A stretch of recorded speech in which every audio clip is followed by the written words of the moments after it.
Alice Lealgo, involved daw siya sa Pogo. Tapos hindi nila alam kung bakit daw naging mayor yun. Forgetful mayor, ilalagay mo ba ang buhay mo, ang syudad mo sa isang makakalimuting mayor? Feel ko malupit din yung pagkakamarket nito nung eleksyon, ano? Paano siya nanalo kung hindi siya kilala ng mga tao doon? Tangina, yung mga nasa kulungan nga, nananalo. Ito pang in-endorse na incumbent na mayor. Sabi ni Risa Ontiveros daw, taga Banban, pero ni isa sa Banban, wala raw nakilala sa yun. Paano siya nanalo? Kung malalaman to ng mga taga-Banban, malamang next year sa election, medyo mahihirapan siya manalo. Iiyakan pa rin yan. Kasi pagka yung mga mabababaw, iiyakan nila, namimigay ng cake, tumutulong. Stockholm syndrome sila eh. Malaking bagay yung cake, pare. Marami kasing mga tao na hindi afford ang cake sa birthday nila. Kahit ikaw na parang ikaw kapos ka, tapos may magbibigay sa'yo ng cake, hindi mo makakalimutan yun.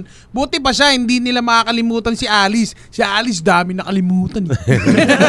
Anong ginagawa niya na pwedeng sabihin na tanim tao siya? May shares daw siya doon sa Pogo, sa Tarlac. Yung lupa niya kasi ang pinagtayuan ng Pogo. Yung lupa niya ang pag-aari ng Baofu Corporation na Baofuki. Huwag naman.